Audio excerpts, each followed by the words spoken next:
কয়েকটি আসনের ফলাফল নিয়ে আপনার জামাত বলছে ভোট ভালো হয়েছে, সুস্পষ্টভাবে ইলেকশন কমিশনের কাছে নালিশ জানানো হচ্ছে, এমনকি জোটের একজন সহযোগী জনাব নাহিদ ইসলাম তিনি প্রয়োজনে আবার আন্দোলন আমার হুমকি দিচ্ছেন, সেইটা আসলে আমরা পুরনো সংস্কৃতিতেই ফেরত যাচ্ছি কিনা?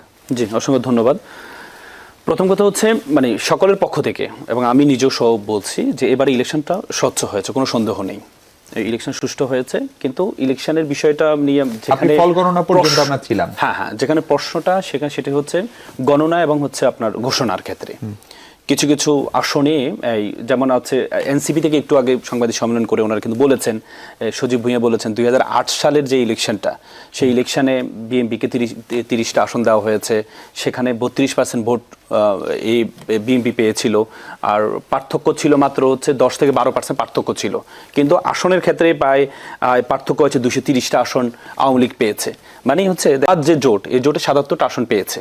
কিন্তু আপনি যদি দেখেন, আমার কাছে একটা ইকুয়েশন আছে, আপনার 53টা আসনে মাত্র ভোটের পার্থক্য 2 থেকে 5,000 ভোট পার্থক্য, মাত্র 53টা আসনে পার্থক্য হচ্ছে 2 থেকে 5,000 ভোটের পার্থক্য। হ্যাঁ, এই যে পার্থক্যের ক্ষেত্রে এখন প্রশ্নটা আসলো কিভাবে?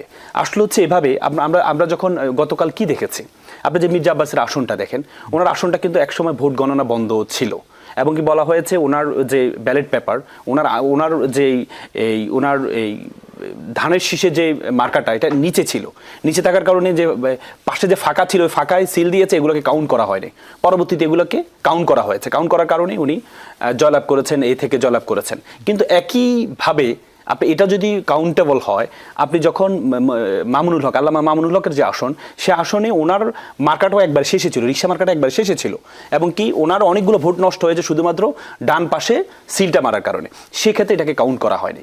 আপনি যখন এই দ্বিচারিতা যখন দেখেছে, তখন কিন্তু প্রশ্নটা ইলেকশন ট্রাইব্যুনাল রয়েছে, আপনি আইনজীবী, আপনি ভালো জানেন, তখন তো প্রশ্নটা এখন ব্যাপারটা হচ্ছে, আমরা তো হচ্ছে এই পর্যন্ত নির্বাচন কমিশনকে আমরা এই পর্যন্ত যতগুলো দেখেছি, ওনাদেরকে হুমকি ধামকি দেওয়া ছাড়া এই পর্যন্ত সমাধান হয়নি। আপনি দেখেন নির্বাচনের 2 দিন আগে বলে যে 300 গজের মধ্যে মোবাইল ব্যবহার করা যাবে না, যখনই গিয়ে একটু আন্দোলনের কথা বললো, এ করলো, তখনই কিন্তু ওনারা আবার এটা থেকে ফেরত আসছেন, এটা থেকে আবার ফেরত আসছেন। আপনি অনেকগুলো বিষয় আপনি দেখবেন নির্বাচন কমিশনের। এখন ব্যাপারটা হচ্ছে এই যে এটা তো আমাদের একটা সংস্কৃতি, আমাদের দেশের একটা সংস্কৃতি যে কোনো কিছু হলে যে আমরা আন্দোলন করব মানে এটা না যে আমরা সরকারকে মানব না, নির্বাচন মানব না, আমি আপনাকে আরেকটা প্রশ্ন করতে চাই, যেহেতু গত অংশে আমি আপনাকে পাই নাই।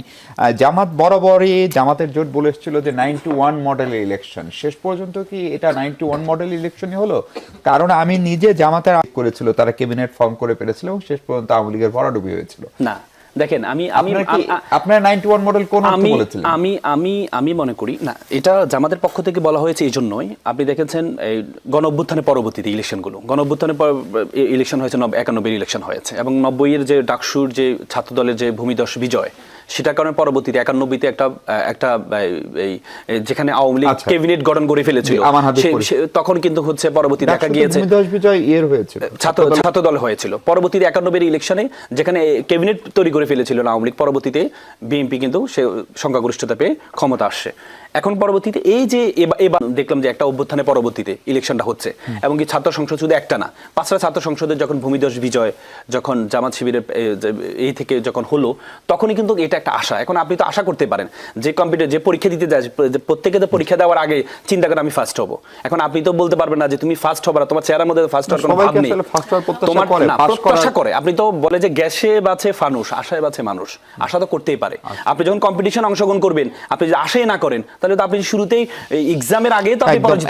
আপনি যদি বললেন যে মন্ত্রী ঘোষণা করে দিচ্ছেন, এটা মন্ত্রী ঘোষণা না, এটা হচ্ছে যে আপনারা যদি এই আসনে যদি নাহিদকে জয়লাভ করেন, তাহলে আপনারা ভবিষ্যতে একটা, যদি আমরা জয়লাভ করি তাহলে আপনারা একটা মন্ত্রী পাবেন। তার মানে কি? তার মানে এটা দ্বারা হচ্ছে যে যারা আছে ভোটার আছে, তাদেরকে একটা আশা দেখানো, আপনাদের এখান থেকে একটা শুধু এমপি না, যদি এইভাবে বোঝেন যে সরকারের একজন দায়িত্বশীল কর্মকর্তা নাহিদ সাহেবকে একবার নিয়ে লিখেছিলেন যে তিনি প্রত্যাশা করেন, তার গুড উইশ ছিল তিনি একদিন বাংলাদেশের প্রধানমন্ত্রী হবেন, ফলে প্রধানমন্ত্রী থেকে তাকে মন্ত্রীতে আনা, এই আলোচনাও কিন্তু হয়েছে নাহিদ ইসলামকে নিয়ে। এখন কথা হচ্ছে, আমরা তো দেখি যে গণঅভ্যুত্থান যারা নেতৃত্ব দেয়, পরবর্তী তারা প্রধানমন্ত্রী হয়, এটাই তো স্বাভাবিক কথা। কিন্তু এটা আশা করা তো ভুলের বিষয় না। আমরা তো সমস্যা হচ্ছে আমরা হচ্ছে একটা পরিবারতন্ত্রের মধ্যে আছি, দেশটা আমরাও একটা বৃত্তের মধ্যে আছি। এই বৃত্ত থেকে বের হতে না, পারি কিন্তু না। আমির সাহেব আমাদের কিন্তু আবার দেশে নাহিদকে আমরা প্রধানমন্ত্রী- ছোটবেলা থেকে, আমি আপনাকে বলি, আমরা ছোটবেলা থেকে আমাদের মাথায় ঢুকিয়ে দেওয়া হয় সবকিছু হতে পারবা, প্রধানমন্ত্রী হতে পারবা না। মানে আমাদের মধ্যে আমরা এই 35 বছর যে ক্ষমতায়ন আমরা দেখেছি, আমাদের মাথার মধ্যে ঢুকিয়ে দেওয়া হয়েছে এখনো পর্যন্ত। এখনো পর্যন্ত আপনি দেখেন যে কিছুদিন আগে তারেক রহমান সাহেব বলেছেন যে শেখ হাসিনার ছেলে মেয়েরা ইচ্ছা করলে রাজনীতি করতে পারে। তার মানে কি, পরিবারতন্ত্রটা তোমার পরিবার যদি না থাকে, তাহলে আমার পরিবারতন্ত্র যদি থাকে, বিপরীতে যারা আছে তাদের সাথে তো আমি